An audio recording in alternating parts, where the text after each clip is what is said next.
Yeah, we learned on the first video, we talk about relative clause, and now you know what is relative. And let's make some practice and the examples. And Elizabeth is a friendly girl. You use who, which, or whose in the sentences. Please focus on this.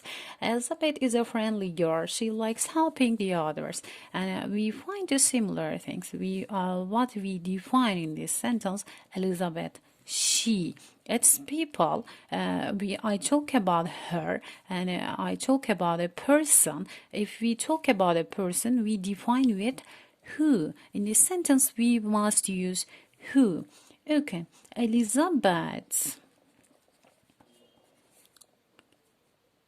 is a friendly girl who likes helping others.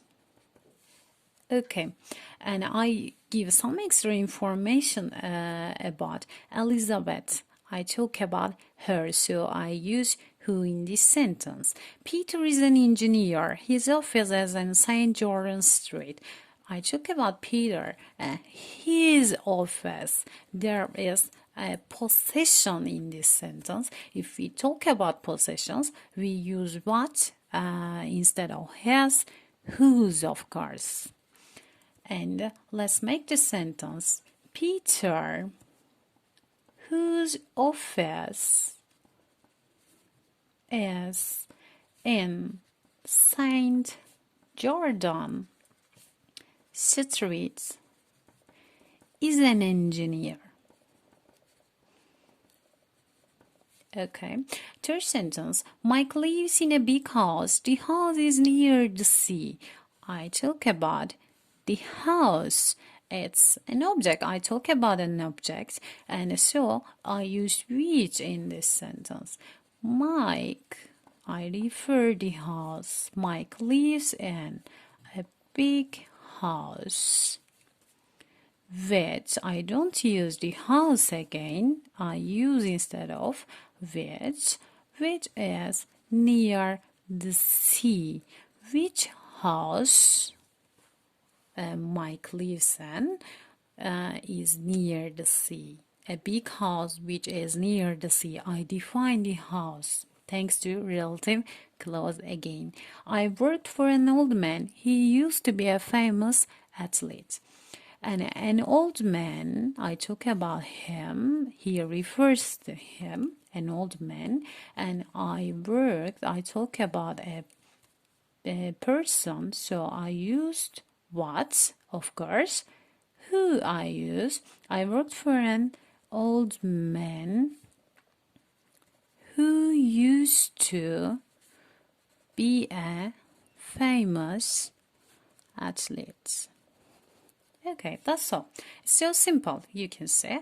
And Susan is wearing a nice red dress. It fits her. In this sentence, I want to talk about a nice red dress.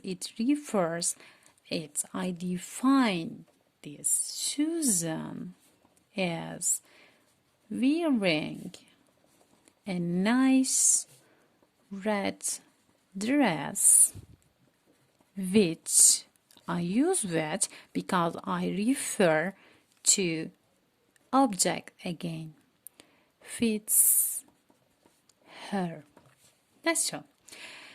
And let's continue with the second exercise. Fill in the blanks with who, which, whose, where, or when. You remember, I think, all of them. And let's see. My car I bought last month broke down.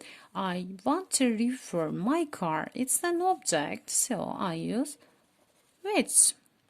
As you see, it's so simple to find the relative pronoun. Tina, brother, blah blah blah, brother is a soldier, is in my class. Brother, I want to talk about I want to talk about Tina, but there is some possession. Her brother, I want to say her brother, and instead of her, we use relative pronoun as whose. So the answer is whose in this sentence. They blah blah blah is older than me, can't ride a bike. I talk about a person, so the answer is who. Where are the trousers blah blah blah I gave you last weekend? Again, we talk about an object. Okay, so you remember the rule, I think. You must use which. Okay, my sister, blah blah blah, lives in Canada, has gone to France. My sister, I talk about a person. So, answer is who. New York is a crowded city. Blah blah blah, my parents live. I talk about a place. Okay, crowded city, live. I refer to place, so I use where as a relative pronoun. The summer was hot, blah blah blah. We had a holiday together. The summer was hot. I talk about a time, and because we had a holiday together then. Okay, instead of then, I use when because I talk about a time. I will leave the town, blah blah blah. I was born in, I want to say. Again, I talk about a place. Born in this town, it means. Okay, born in there or okay. The boy can speak 2 languages. Blah blah blah. Parents are linguists. I talk about the boy's parents. So it means his parents, of course. What is the relative pronoun? Whose, of course. An actor is a man. Blah blah blah. Plays in films. Who, I refer an actor. So I talk about a person. So we use who. That's all. As you see, it's so simple, and I think you understand all of the things, and have a good day.